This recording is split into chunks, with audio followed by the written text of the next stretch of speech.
Doctor Babasaheb Ambedkar यांची 135व्या जयंतीनिमित्त या ठिकाणी उपस्थित असलेले आजच्या कार्यक्रमाचे अध्यक्ष कोळी साहेब, जयंती कमिटीचे अध्यक्ष कुलदीप वक्ते, सर्व सदस्य, सर्व सन्माननीय सदस्य, प्रतिष्ठित नागरिक आणि माझ्या बंधू आणि भगिनींनो,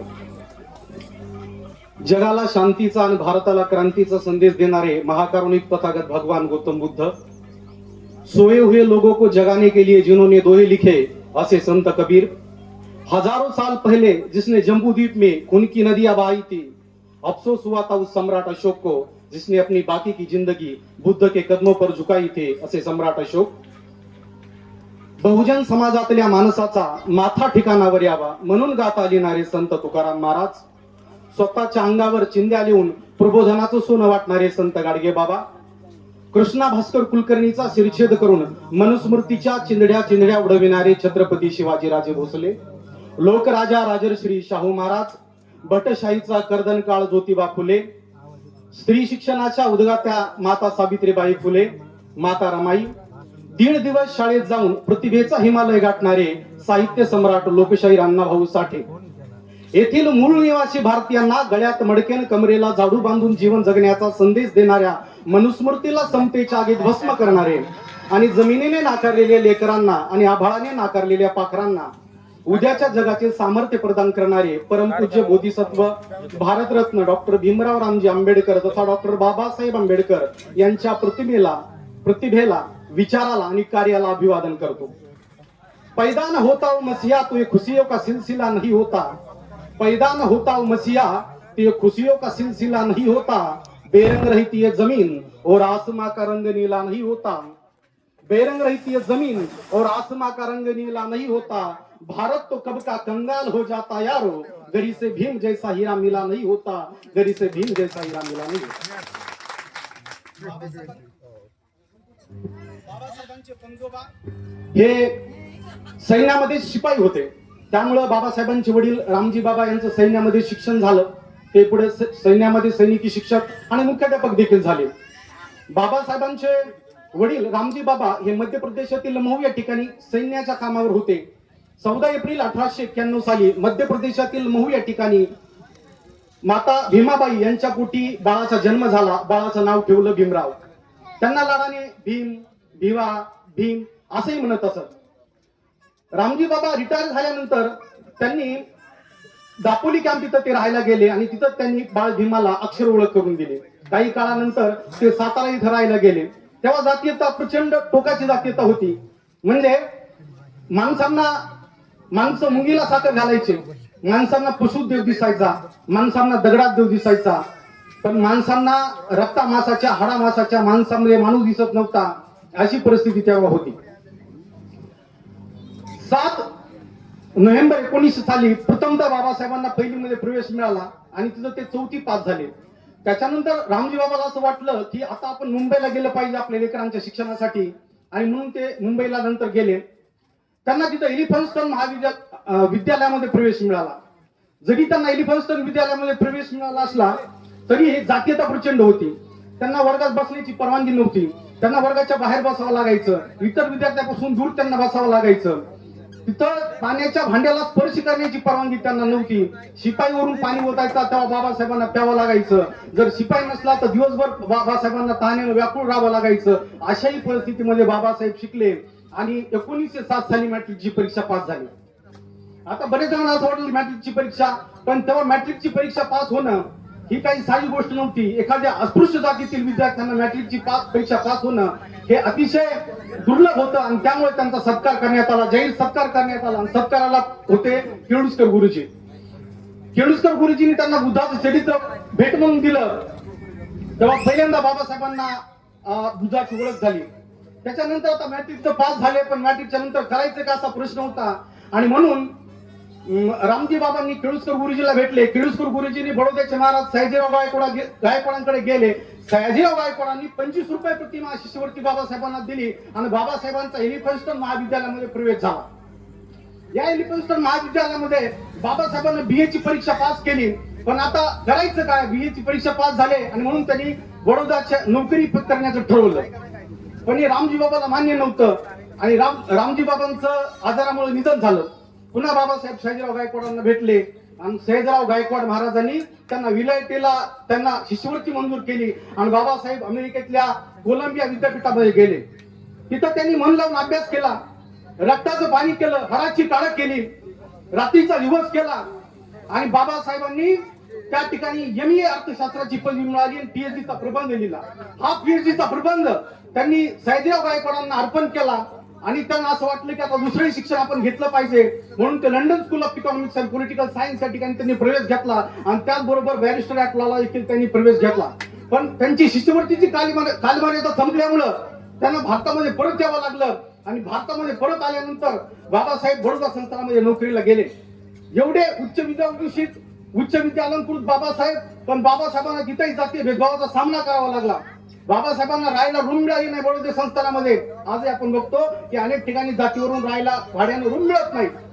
म्हणजे किती भाडे खाऊ घातले तर जातीवरही भाडखाऊ लोक भाड्याची रूम भाड्याने देत नाही. तर तेव्हाचे भाडखाऊ भाडे लोक किती भाडे असतील याची आपण कल्पना करू शकत नाही. वस्तुस्थिती तुम्हाला सांगतोय. त्या ठिकाणी जे ब्राह्मण किंवा कर्मचारी होते संस्थानामध्ये ते म्हणायचे, शिंकला हो शिंकला, BA MA BSc BSc PhD अगदी 12 क्लास झाला, पण कुणाच्या पैशावर? आमच्याच ना, असं म्हणून त्यांना हिंमत असत. बाबासाहेबांनी शेवटी बडोदा संस्थानाची नोकरी सोडली आणि बाबासाहेब मुंबईला आले. मुंबईमध्ये सिडनेहॅम कॉलेज ऑफ कॉमर्स मध्ये राजकीय अर्थशास्त्राच्या प्राध्यापकाची नोकरी बाबासाहेबांनी स्वीकारली. बाबासाहेबांचं व्याख्यान इतकं प्रभावित करणारं असायचं की इतर महाविद्यालयाचे विद्यार्थी त्यांचं व्याख्यान ऐकण्यासाठी येत. थोडेफार पैसे बाबासाहेबांनी त्याच्यातून जमावले आणि बाबासाहेब पुन्हा आपलं अपूर्ण शिक्षण पूर्ण करण्यासाठी गेले. बाबासाहेबांनी तिथे MSc अर्थशास्त्र, doctor of science the problem of रुपीचा प्रबंध लिहून त्यांनी मिळवला आणि तो त्यांच्या आई वडिलांना अर्पण केला आणि बॅरिस्टरची पदवी देखील मिळवली आणि बाबासाहेब भारतामध्ये परत आले. 11 मार्च 1920 साली माणगावमध्ये परिषद भरली आणि शाहू महाराजांनी सांगितलं की आता तुम्हाला डॉक्टर आंबेडकरांच्या रूपाने तुमचा ताराहार मिळालेला आहे. आता हे बाबासाहेब आंबेडकर तुमच्या गुलामीच्या साखळ्या तोडतील आणि माझं अंतकरण मला सांगतं की आंबेडकर फक्त तुमचेच नेते होणार नाहीत तर संपूर्ण देशाचे पुढारी होतील, असं भाकीत शाहू महाराजांनी केलं आणि ते पुढे खरं ठरलं. बाबासाहेबांनी आपल्या सामाजिक लढ्याला सुरुवात केली चौदार तळ्याच्या सत्याग्रहापासून. बाबासाहेबांचं म्हणणं होतं की गेले हजारो वर्ष आपण चौदार तळ्याचं पाणी पिलो नाहीत म्हणून मेलो नाहीत आणि आपण आता जर पाणी पिलं तर आपण काही अमर होणार नाहीत. परंतु पाणी हा एक सार्वजनिक घटक आहे आणि हे जे चौदार तळ ते सरकारच्या मालकीचं, जे आर्थिक सरकारच्या मालकीचं ते आर्थिक त्याच्यावरती सर्वांचं आहे असं बाबासाहेबांचं मत होतं. बाबासाहेबांनी आपल्या बॅरिस्टर आणि वकिली ज्ञानाचा उपयोग करून महाडच्या न्यायालयामध्ये, ठाणे जिल्हा न्यायालयामध्ये आणि उच्च न्यायालयामध्ये महाडच्या चौदार तळ्याचा जो लढा आहे तो लढला आणि विजय करून दाखवला. बाबासाहेबांनी काळाराम मंदिराचा सत्याग्रह केला. बाबासाहेबांचं काळाराम मंदिरचं सत्याग्रह करणं किंवा चौदार तळ्याचा सत्याग्रह करणं हे फक्त पाणी पिण्यापुरतं, मंदिर प्रवेश करण्यापुरतं नव्हतं. त्यांचं म्हणणं होतं की आम्ही देखील रक्त मासाचे, हाडा मासाचे माणसं आहोत आणि आम्हाला माणसासारखा अधिकार मिळाला पाहिजे. दलित समाजामध्ये, अस्पृश्य समाजामध्ये स्वाभिमान निर्माण करण्यासाठी, आत्मसन्मान निर्माण करण्यासाठी, आत्मविश्वास निर्माण करण्यासाठी बाबासाहेबांनी लढे दिले. बाबासाहेब 3 गोलमेज परिषदांना उपस्थित होते. 1930, 31 आणि 32 या 3 गोलमेज परिषदेत बाबासाहेब उपस्थित होते. अस्पृश्यांचे प्रतिनिधी, अस्पृश्य म्हणजे अनटचेबल्स, म्हणजे ज्यांचा बाट केला जातो, विटाळ केला जातो असे लोक, त्यामध्ये अनेक जातीचे लोक असतील. आणि बाबासाहेबांनी आपली भूमिका गोलमेज परिषदेमध्ये, पहिल्या गोलमेज परिषदेमध्ये मांडली. त्यांनी अस्पृश्यांसाठी, दलितांसाठी राजकीय हक्काची मागणी केली. समान नागरिकत्व मिळालं पाहिजे, समान वागणूक मिळाली पाहिजे, समान हक्क मिळाले पाहिजेत, सरकारी नोकरीमध्ये प्रतिनिधी म्हणून भरतीमध्ये प्रतिनिधित्व मिळालं पाहिजे, मंत्रिमंडळामध्ये प्रतिनिधित्व मिळालं पाहिजे, अशा प्रकारची भूमिका बाबासाहेबांनी व्यक्त केली. दुसऱ्या गोलमेज परिषदेमध्ये बाबासाहेबांनी अस्पृश्यांसाठी स्वतंत्र मतदार संघाची मागणी केली. रॅम्से मॅकडोनाल्ड यांनी जातीय निवाडा जाहीर केला आणि अस्पृश्यांना स्वतंत्र मतदार संघ जाहीर केला. स्वतंत्र मतदार संघ म्हणजे अस्पृश्य लोकांना 2 मत देण्याचा अधिकार, एक स्पृश्य उमेदवाराला आणि अस्पृश्य उमेदवाराला. पण महात्मा गांधींनी याच्या विरोधामध्ये एरवडा कारागृहामध्ये आमरण उपोषण केलं. गांधीजींचं म्हणणं होतं की यामुळे देशाचे तुकडे होतील. बाबासाहेबांनी सांगितलं जर शीख लोकांना, मुसलमान लोकांना, ख्रिश्चन लोकांना, अँग्लो इंडियन लोकांना स्वतंत्र मतदार संघ दिल्यामुळे देशाचे तुकडे होत नसतील तर अस्पृश्यांना, दलितांना स्वतंत्र मतदार संघ दिल्यामुळे देशाचे तुकडे कसे काय होऊ शकतील. पण नाईलाज झाला बाबासाहेबांचा आणि नाईलाजानं बाबासाहेबांना पुणे करारावरती सही करावी लागली आणि म्हणून स्वतंत्र मतदार संघाच्या ऐवजी राखीव संयुक्त मतदार संघ दलितांना, अस्पृश्यांना, अनुसूचित जातीला मिळाला. या देशाची राज्यघटना पूर्ण करण्यामध्ये बाबासाहेबांनी सिंहाचा वाटा उचलला. अनेकांचं म्हणणं असतं एकट्याने लिहिलं नाही, एकट्याने लिहिलं नाही, परंतु बाबासाहेब राज्यघटना किंवा संविधान मसुदा समितीचे अध्यक्ष होते आणि त्यांनी अतिशय महत्वाची भूमिका बजावली. त्या समितीमधले बरेचसे लोक काही कारणास्तव त्या ठिकाणी कार्यरत नव्हते आणि त्यामुळं बाबासाहेबांनी 2 वर्ष 11 महिने 18 दिवस रक्ताचं पाणी करून देशाचं संविधान निर्माण करण्यासाठी आपलं योगदान दिलं. ये रुतबा हमें तेरे संविधान से मिला है, ये सम्मान भी हमें तेरे संविधान से मिला है. ये रुतबा हमें तेरे संविधान से मिला है, ये सम्मान भी हमें तेरे संविधान से मिला है. औरों को जो मिला है वो मुकद्दर से मिला है, औरों को जो मिला है वो नसीब से मिला है. नसीब भी तो हमें तुम्हारे संविधान से मिला है, नसीब भी हमें तुम्हारे संविधान से मिला है. बाबासाहेबांनी हिंदू धर्मामध्ये बदल करण्याचे प्रयत्न केले, परंतु नाईलाजानं त्यांच्या मनासारख्या काही गोष्टी घडल्या नाहीत आणि म्हणून त्यांनी 14 ऑक्टोबर 1956 साली नागपूरच्या दीक्षाभूमी येथे लाखो आणि असं बौद्ध धम्माची दीक्षा घेतली आणि इथल्या तमाम दलित समाजाला बौद्ध धम्म दिला. दरम्यान बाबासाहेबांचं आयुष्य त्यांच्या प्रत्येक गोष्टीवरती भाष्य करणं हे काही साधी गोष्ट नाही, कारण ज्या माणसांना लाखो लोकांचं आयुष्य बदललं, लाखो लोकांच्या आयुष्यामध्ये प्रकाश आणला, त्या माणसाचं किंवा त्या महापुरुषाचं जीवन 15 मिनिटांमध्ये 10 मिनिटांमध्ये अर्ध्या तासामध्ये सांगणं हे तारेवरची कसरत हे शक्य नाहीये. आणि बाबासाहेबांचं 26 अलीपूर रोड दिल्ली या ठिकाणी 6 डिसेंबर 1956 साली निधन झालं. केवळ 2 ते 2-2.5 महिन्याचा कालावधी त्यांना धर्मांतरानंतर मिळाला आणि हे बाबासाहेब या ठिकाणी आपल्यातून 6 डिसेंबर 1956 रोजी निघून गेले. जन्म भीमाचा या धर्तीवर कोटी जखमावरती फुंकर, जन्म भीमाचा या धर्तीवर कोटी जखमावरती फुंकर. कोणी नव्हते त्यांच्या आधी, कोणी नाही त्यांच्या नंतर, कोणी नव्हते त्यांच्या आधी, कोणी नाही त्यांच्या नंतर.